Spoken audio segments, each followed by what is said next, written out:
the Xtreme Movie Show. I'm your host, Rob. I am broadcasting to you from Middle Earth. No, I'm broadcasting to you from the planet Voltron, Krypton, Necronomicon. Wait a minute. Let's go back to D&D. First, second, third edition, please, because unfortunately, I have to say we're reviewing the new Dungeons& Dragons movie. And I say unfortunately because RDV, I'm shaking my head right now. This movie was a bear to watch. It's awful. It's horrible in so many ways. I'm not mad that I watched it because really, when it comes down to it, I go back to the days of chainmail, tabletop miniatures, basic set. If you D&D fans know what I'm talking about, the expert set. I went in order until I got to the other rule set, and after the third edition, forget about it. I always wanted to like a Dungeons and Dragons movie, and I can't like this one here. It's a fail on so many levels, and I'm not going to say that it got the treatment it deserved.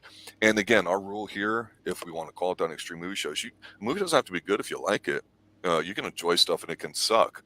So we don't want to say one begets the other, but we like to talk about what we liked with stuff, what we didn't like, how it works, how it compares to other stuff. And it's been a long time since there's been what I would call a good fantasy film. You and I've talked about a bunch recently, B-rated and A-rated RDV.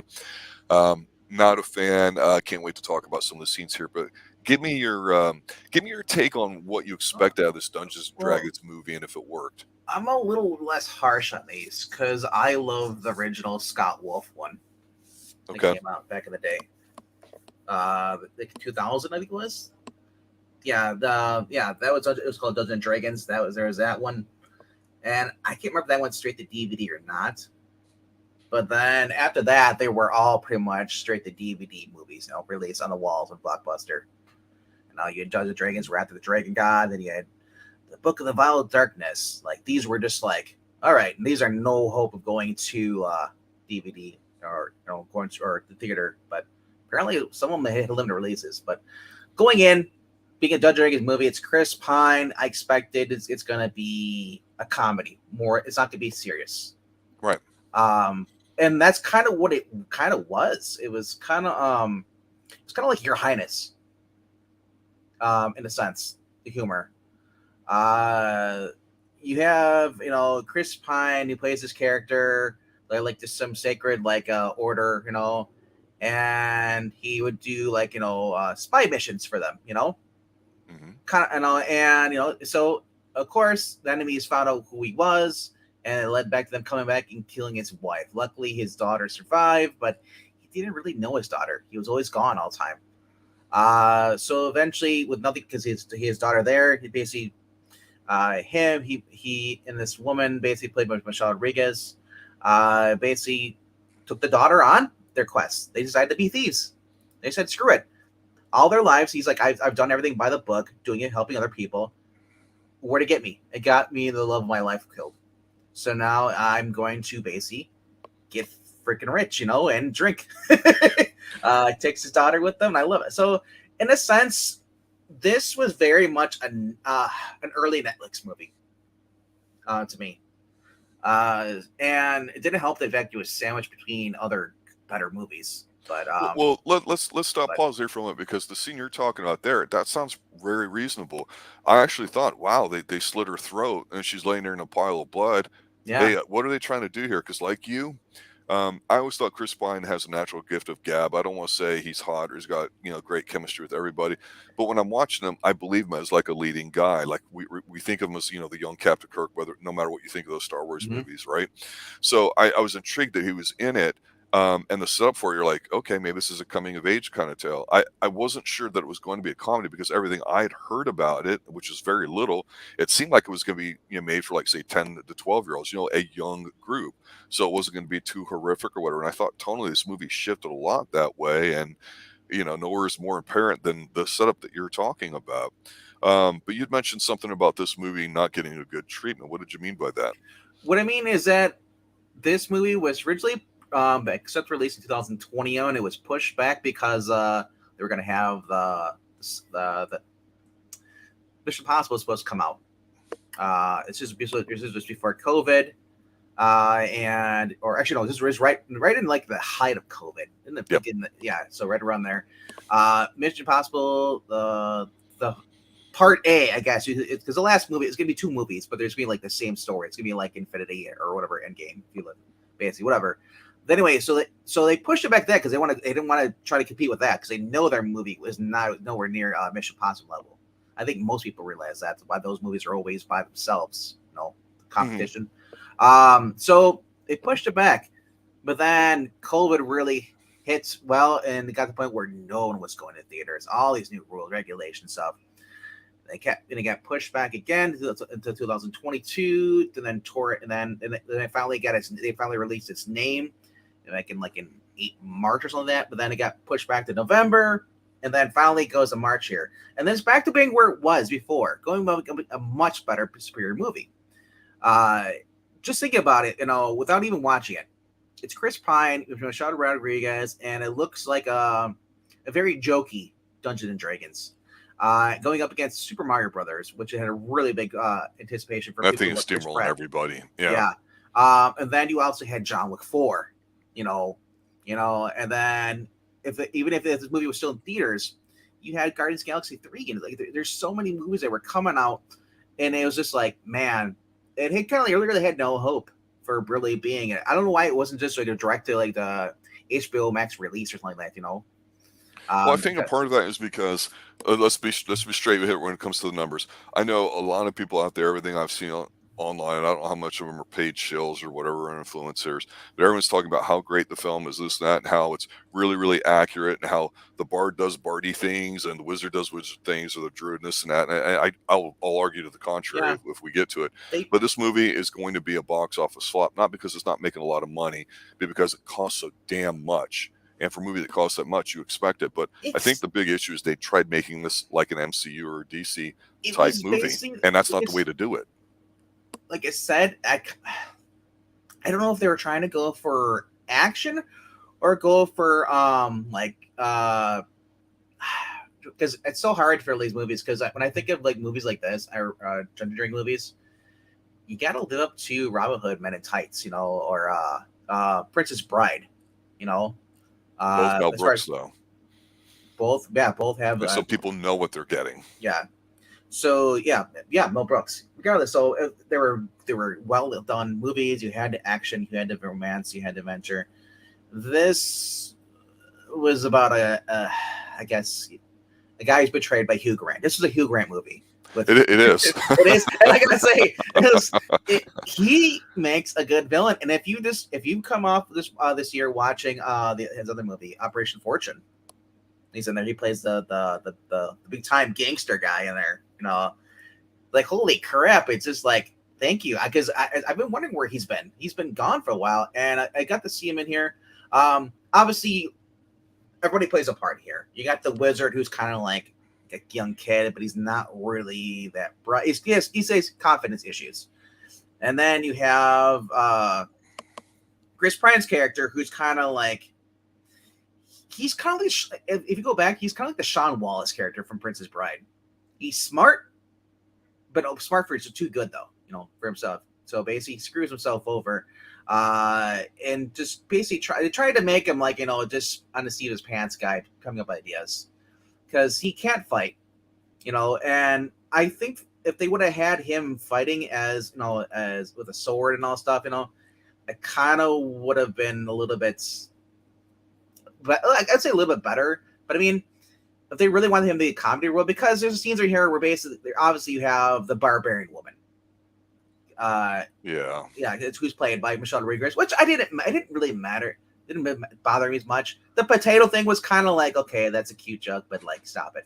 Other than that, you had this other guy who plays half Thalen, half whatever he's supposed to be. He's on a full Thalen.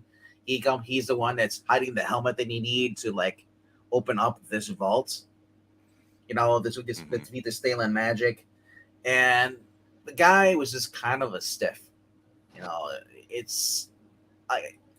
was basically used as an antagonist point, for a little bit, for minor scenes between him and Chris Pine. So Chris Pine felt inferior to him. It was always making, saying like, we don't need him. We can do this without him, Right. But I gotta see the standout character, Sophia Lillis' character, Doric. She plays the little tiefling. She can shapeshift. I thought that was probably the best character throughout the whole entire movie. Ginger alert. Yes, Ginger. Yes, yeah. Isn't that funny? Actually, real Ginger in here. Let me bring this up because it's the white whale, if you will, in the Yeah. conversation here. Because yeah, I just went solo before we went live here for this, and I was talking about a show called Silo on Apple TV with Rebecca Ferguson, episodes 1 and 2, about how it's a very interesting show. It's very good actually, and it's strong women, two different women in strong roles in episodes 1 and 2. You get to see. What I liked about it, I mentioned, was how nobody's made to be lower, and the women aren't meant to be those perfect Mary Sue types. And you know, you and I've always made the comment that we don't like to get too political, and we only talk about if it's related to the story and all that. But apparently, one of the big issues was the guys who wrote it, directed it, and all that had come out in an interview, and I guess it made the rounds. So there's apparently a lot of people boycotting this. Is that, well, there's two things.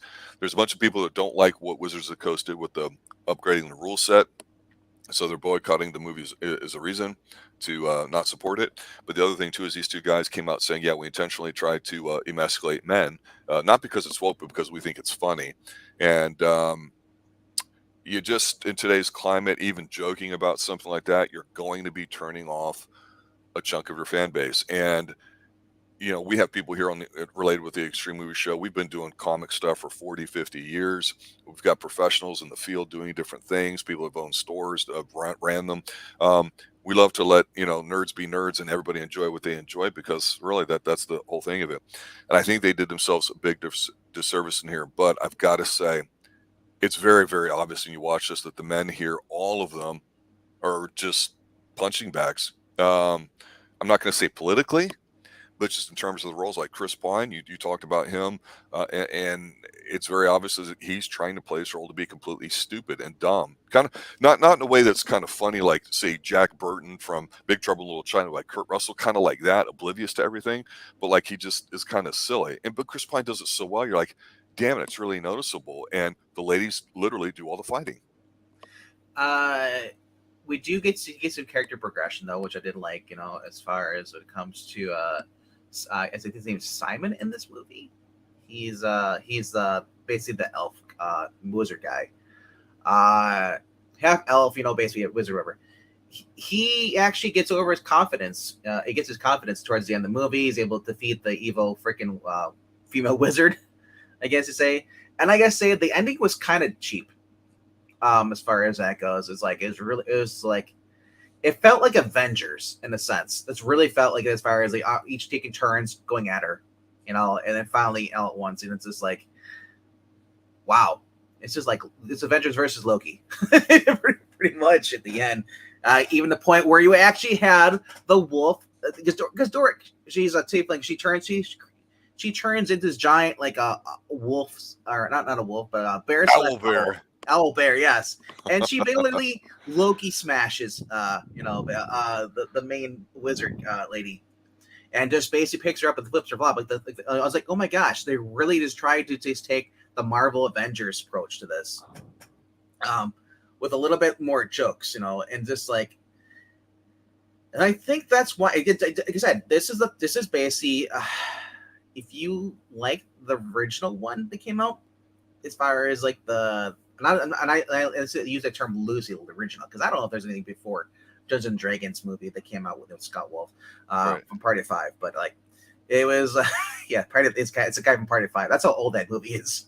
So if you like that, you're kind of your hopes will kind of be the same, but it does pave the way for letting people know, despite this going up against much better movies, only because since they're different genres, that there is a way to make money this. Lord of the Rings proved that when it came out. Holy crap, did it do that? A lot of people love Lord of the Rings still today. That's where they're still trying to milk that, that cow. But the cow is getting kind of sickly, so they're still trying to milk it.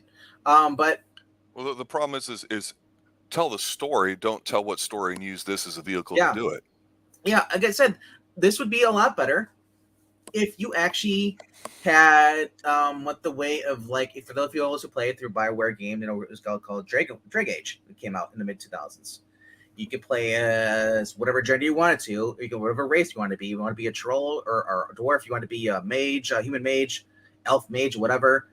You had some humor in there, but it was mainly between the side characters, not in the main character. The main character was he was the main reason of why you were there.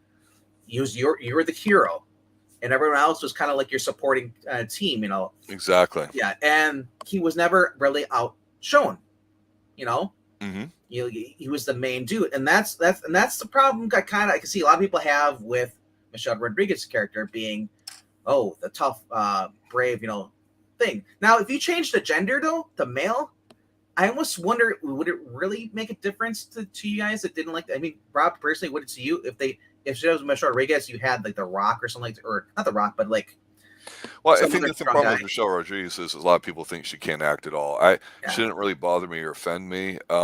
She's been around for a very long time. Obviously, it's just the humor in here is the worst part because it's so forced. And like when they have to go to the graveyard, let's say, and Oh they have yes, they have this ability to ask these corpses like up to 5 questions, and questions and they screw up doing it, and they're trying to find out some information. It's cringeworthy. It's not it's funny. telephone And I'm basically. like, why don't you make a goddamn Dungeons and Dragons movie? Come up with a thing. Don't make it like all your other movies. And it's one thing to sit there and say, hey, we know what a James Bond movie is, or at least used to be, right? And then when you go fucking with the formula, you screw things up. You don't draw on more people. You don't do anything. Just tweak stuff a little bit here and there, fine tune something, and that's all you really need to do. But that takes an understanding of what you're doing. Here they just went gimmicky. Oh, we'll use this as a laughing scene. Okay, it wasn't funny. With Michelle Rodriguez, it's painful to watch her in some of these scenes because when you think of a barbarian, you're thinking of somebody that's rough Oh, and tumble. And the action scenes, the CGI in there, disgraceful. I've seen better stuff on 70s Incredible Hulk TV show. I mean, seriously, it's god awful bad, and I would, it's terrible. for me, The in quick terms of cuts, you CG can't scenes, see which anything. It's embarrassing to I watch. would disagree as far as when you see Doric, Sophia Liz's character changing to different animals. So I didn't mind the CG. I thought that was actually pretty crisp. What I didn't like, we said, was the Thalen thing at the end with the giant Yeah. like tentacles coming out, and then they just kind of just puts this red mist, which turns people into basically their slaves. And it's like that was kind of lame because I was like, oh, I guess you must have ran out of budget then because they didn't Well, really in do the much. 80s, that would be a communist reference, but Yes, red mist. Well, that's why Red Mist was a villain in Kick-Ass. Well, those things I don't. That's what we talk about here in the Yeah. Sugar Show. Let's do this. Let's pivot. Let's talk about some of the things that were done well that we liked. Oh, all right. So, like I said, I actually did kind of think it was kind of funny at the graveyard scene because these are a group of idiots. Of course, they want to know something, and so they like the last people to ever see this helmet was they died on this battlefield. So they go there to all the warriors, and of course, like this really would happen. This is kind of like an Evil Dead 2 moment, or Evil Dead Army of Darkness moments. You want to know something, you ask somebody, and it's like, well, I wasn't there because you don't know who was actually in the who. Because remember, battle, no one's really paying attention. You're killing your opponent. You're not really paying attention to everything around you. You're just trying to kill. So Yeah. anybody's paying attention to the helmet, obviously it makes sense. It would be like kind of like a telephone thing because they ask you because not everybody was paying attention. Like, well, I was over here. One guy was got killed before he even got the battle, and then said they, by the time they get through, it's like, yeah, they finally get the information, and they have to track down this the Elven Mage guy. I said, so to me, that seemed more realistic to me then because the fairy tale way would be like, we ask one person and they tell us. It's like the chances of that. That's why I kind of like this reminds me of they're trying to do like a Bard's Tale thing. If those who played the Bard's Tale game, we're back on the PS2, I think it was, or Xbox. But Yeah, NPC. yeah. So they're trying to do it for the comedy thing, and this for me it fit. Other thing that kind of fit with me was, like I said, was Doric. Other than I mean, I might be a little biased because she's a cute ginger, but still, the fact that she was the most competent out of them, even more than Michelle Rodriguez, I'd say. She seemed a little brighter, and it said I didn't like that. The negatives for me, I gotta say, are just Chris Pine just being he's supposed to be this spy person, but he doesn't even know how to use a dagger. He's never killed anybody, never had to do that. So he was basically like the church boy. Didn't do anything. He wasn't even allowed to hold a sword. He didn't It's do Bart stuff. He carried no. around the one thing in a really bad scene that made him look stupid, which is why I took the photo And of. that's why he shouldn't have been Oh, the planner. If they're gonna have that kind of role, that should have went to someone like Simon, a younger kid who's like an intern, intern yeah. boy. He's supposed to be the main Everybody bad beats up guy. on the intern. Yeah. You got to prove yourself. We got to do some hazing. Yeah. Like his character should have been a warrior. He should have had a sword, Uh and like I said, that's what didn't really make sense for me. Because Forge was originally part of their team. He betrayed them. To Grant, he was basically the rogue, or the con artist. So yeah, it didn't. I mean, didn't really work for me. Like I said, if you want to see a movie that really works with this, I would check out. I'm not kidding. Check out Hawk the Slayer. Did this better. Check out In the Name of the King with John Jason Statham. Jason Yeah. Statham. Yeah, like when you see a main character actually being a main character, this was more like This is more like I would do. I'd be like, if I'm playing a game and I have NPCs, you guys battle for me. I'm gonna stay back here and keep the most health. Well, the thing that I liked is they start off in Icewind Dale, right? And they end up working Yeah. their way south a little bit. And so they name drop a bit while they're traveling. I thought this movie was at its best when they were just literally going from point A to point B and talking a little bit about some stuff. You could kind of sense that they were enjoying it and having fun. And initially, again, I talked about the tonal shifts. You see them, riding horses on the countryside and this and that. There's some beautiful shots. I'm like, wow, this looks really, really nice. But then some of the set pieces, like a CGI looks like crap. I'm like, God damn it, you guys really fucked a duck on this one bad because be pretty much the same look all the way through. You can make something look like $1 million and it doesn't have to cost you 150, 170 million. But I popped hard when I think they did it once, and I want to say a second time where they're talking about what's going on or on the continent, let's say, and you get to see the map play out, and it's just a blatant Yes. rip off of Game of Thrones, the opening. And I'm okay with that because Indiana Jones kind of thing too. yeah, and I'm like, oh, that's so good because in your mind you start filling these places and you immediately attach something visual with what you heard What do you verbally. think about the whole the portal thing? Yeah, I like that when they're down in the little I did not. That was convenient, which would be the word du jour of this thing. Hey, all of a sudden we have something. What's that? I don't know. Let me see it. Oh, hey, look, it does this. Really? Well, he's incompetent. Like he said, the fact he recognized it at first, they thought it was a walking staff. I mean, it's a trope that's been done before. Oh, I didn't realize that's the only way this was. Writing. Now that was supposed to be the Underdark, right? Yeah, yeah, whatever. They're like the underground. Wow, did they make one of the most menacing areas in all of Dungeons and Dragons? Look like a joke. And I have to bring this up too. Why the hell did they think it would be funny or cool or cute to have a red dragon be so fat that he can't do anything? Yeah, embarrassingly bad. and that's the one thing though, because it's interesting because Dungeon and Dragon, and that was the only dragon really moment, and then you get to see in a flashback. But still, it's like usually the movies have a menacing dragon, and that's that. Even actually the past ones had a ice breathing dragon, and then you have the first one, Scott Wolf, I believe, also had a dragon too as well. I'm not sure about the second one, but yeah, this was like a Pixar, or not a Pixar. Whoever did like a Shrek thing. I forget who did Shrek. Was it Pixar or the DreamWorks? It might have been DreamWorks. Who cares? Yeah, whatever. Yeah. It's like a Shrek thing. You have a really heavy, fat, over beast dragon that can barely fly and can't really shoot fire that much. I was like, this is stupid. I would have it'd been much better if they would have been like undead soldiers, like warriors coming after them. They have to go after fight against spirits or ghosts. Like I said, better movie than this.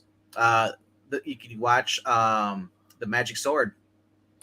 Yeah, I'll close with this. Obviously being a lifelong fan of Dungeons and Dragons back in the day, when you would play a module and you'd sit around and your DM would set things up and you guys would play and all that. It was always cool, and however, whatever form that takes today, what I always thought back then, and I still think is valid today, is you look at something that's episodic in nature on television, where each episode could be kind of its own story, and you could tie a few things to the greater story if you want. I mean, nothing says this like, you know what? Hey, maybe we do a short little 3, 4, 5, 6 episode thing on Netflix for, let's say, entry level characters that are, that you would roll right at the beginning, right?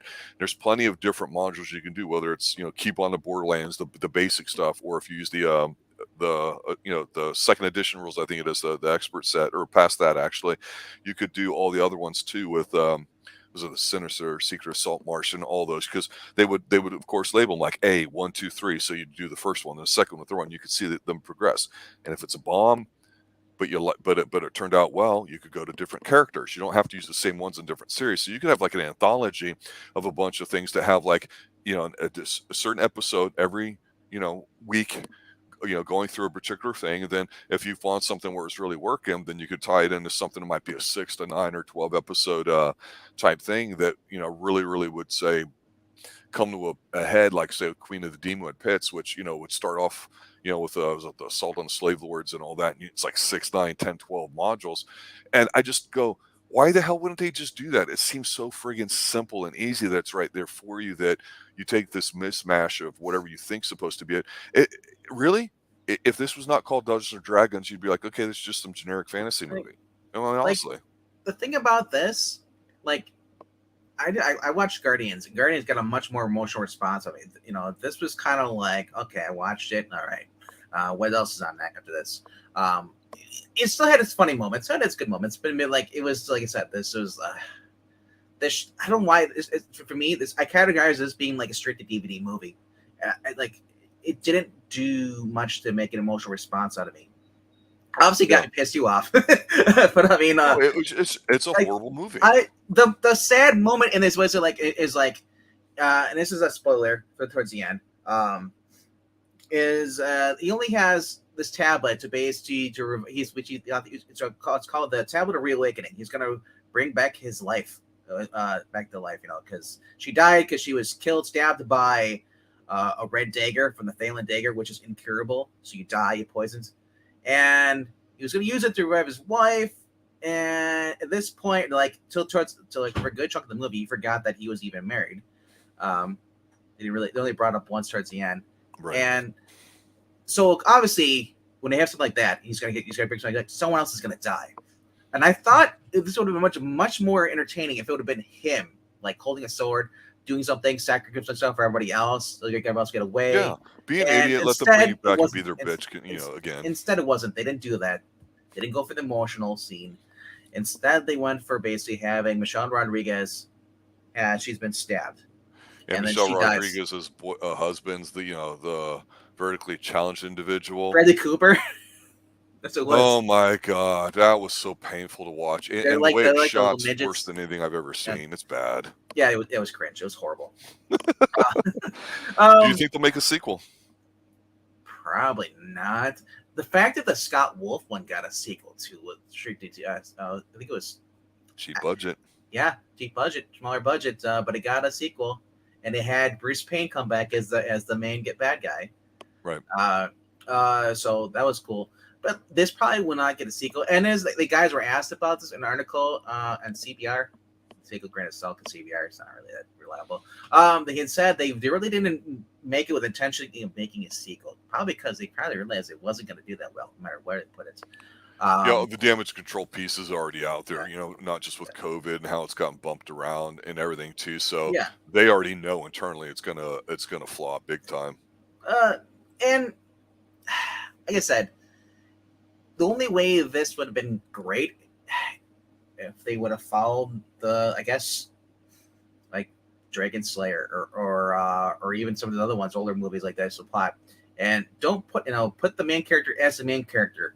If you want to have Conan with a sword, I don't want The Rock with a sword. I want like an actual unnamed actor who is just like this awesome and does good kills and defends people.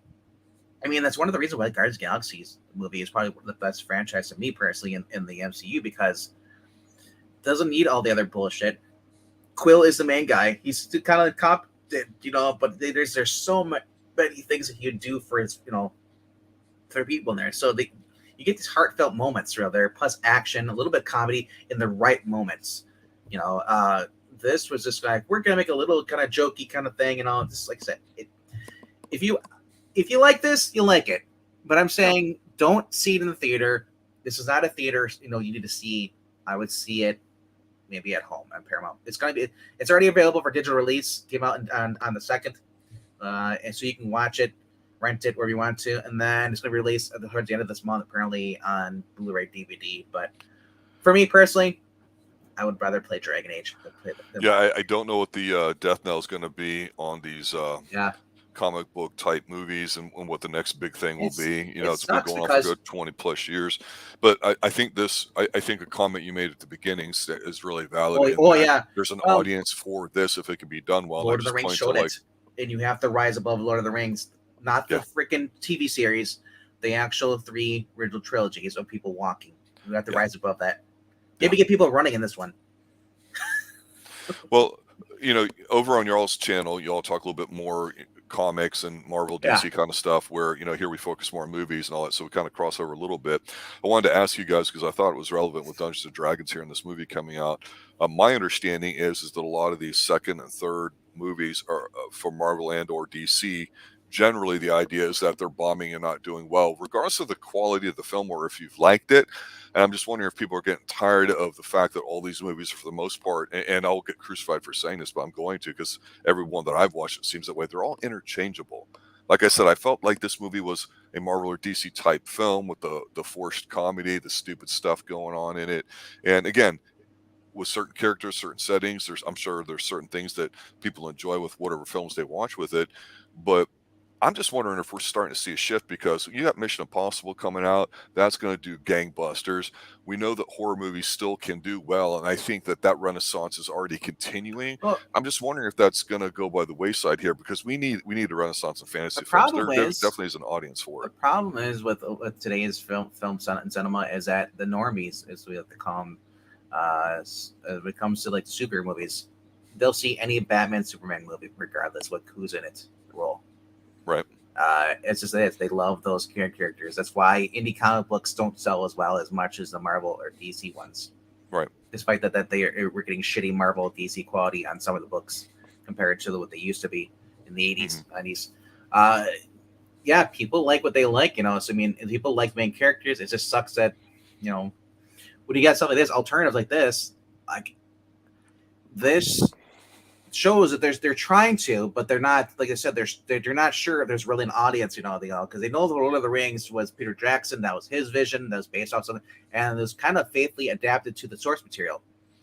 Now, having someone with that talent as our token, J.R. Tolkien, to basically write something and then get through, it's hard. And then with Hollywood, you have to be a certain way, think a certain way in order to get your movie pitched through. It's hard to get a movie made these days. Nowadays, it's like you're better off doing your own web series online and skipping and forgetting Hollywood, and just if you can get them, like people do Kickstarters, and that's what the Bat in the Sun guy does. I think his name's Aaron. He does the Batman fan films, or he does gets people come in. They do Batman and Joker, or Batman and Selena Kyle, Catwoman versus Joker and Harley and Ivy or something, whatever. And those are well made. They're made with detailed love. It sucks, man. But hopefully, this, when it comes to RPG movies, they always go for comedy, or if they try to go for serious, they don't have the budget for it, so then it looks hokey. That's why there was the last Wrath of the Dragon, what it was, I would love this. Jason Statham, I thought he did a pretty freaking good job for it in The Name of the King, But then there was even the Dolph Lundgren sequel. Do you remember that? Yeah. And I thought that was okay. It's just that now it's getting to the point where they don't want to do. They want to do group movies. You know what I mean? It's like ever since we got the what's the guy's name? It's on the tip of my tongue. He's the one that directed. After Snyder left, he took over and did. Justice League? Josh Whedon. The Josh Whedon effect is basically come across all these movies now. Everyone has to be a group movie. You have to have a team. You have to do this. Where are the solo Avengers? Those are the independent ones and the smaller ones. Can you But imagine for if any they, sort of budget, they're gone to the team thing. You're absolutely right. Group can you decision, group imagine think. Conan the Barbarian with a team Conan or team No. Conan? Will not work. No, No, it would not work. no. And you could still do Conan today. Again, the Conan film with Arnold, while I love it, it's not necessarily 100% true to the source material. And so the hardcore fans of that, which are always usually pretty vocal, will come out and point all that out. But I think even like with Peter Jackson, while the Lord of the Rings did not have everything in it, but it had a lot of it. People understood that, you treat it with some sort of reverence, or at least, didn't badmouth it or whatever like that. And, of course, the last thing you want to do is, make excuses for why something's not doing well and all that too, rather than saying, you know what, it's on me, and taking responsibility for it. But that's where we're at with movies today. So my final thoughts is basically, if you want to do a movie right, just have your main character speak as little and just be menacing. And if I said Conan Barbarian, it worked. Arnold, he was nobody, but still, it's like if Arnold would have spoke like he does, and like in all the other movies, even if he had a funny accent, show don't tell. It's a movie. Yeah, that's why I think the one with the Rock, Hercules, didn't do so well. Or even the new Conan, they tried to do reboot with the guy who Jason Momoa. Jason Momoa. No way. No way. I don't want. I just said I want the old school. I want the. You want the independent vision. I want the canon way. The canon way is the only way. That's funny. Yeah. So Tuesday night, we've been doing a lot of TV late here on the Xtreme Movie Show, but we've had some outside challenges with our schedules for all three of us. So Tuesday night, we're going to be doing the last episode of Rabbit Hole with Keith through Sutherland. We're going to be reviewing that. It appears Sunday we'll be doing the Mother's Day movie marathon, where we talk about women in movies. And I'll be doing something solo on next Sunday as well. And then in a couple weeks, Professor Pixel's available. We'll continue our Wayward Pines, which has been pretty popular as well too. I know that a few people have messaged me lately about certain things, and some of our back catalog people are starting to take a look at. So that's kind of interesting as well. So I'm looking forward to going over that. I just went ahead and did Silo. I mentioned that earlier. If that's kind of your bag, police procedural, science fiction kind of thing, it's good stuff. It's the way you should tell a story. And it's unfortunate that after watching Dungeons & Dragons, I wanted something lighthearted, goofy kind of comedy, and it was painful to watch. I didn't hate it. I was just numb to it. So if you enjoyed it, I'm glad that you did. Obviously, it's just one of those films that, if it's on and you want some of that self-inflicted pain, well, then go ahead and put it on. But hey, if you like, to your point, like we say always here on Extreme Movie Show, if you like it, that's what's important. We just like to talk about films. Give us some more dungeon crawl movies. That's what I want. Dungeon. It's like, I just want you to see the main character, just going around. He's just constantly covered in blood. I want to be like in the style of Mandy, where you just head to toe in this blood and just you're killing monsters and all. Maybe it's $1 million movie, literally. I want it looks how great it is. And I don't want it to be jujitsu. No. Mandy, yes. Jiu-Jitsu, no. All right, guys, there you have it. Dungeons & Dragons 2023. Let us know if there's something you want us to take a look at. We'll be glad to do that with it. RDV's been popping it up. Yep. So Rabbit Hole on Tuesday. Rabbit Hole on Tuesday. Yeah. Have a good night, guys. As always. Later. Stay extreme. Yep. Extreme. Yeah. Take your mind off it. Exactly, Johnny. That's well said. Glad you liked it.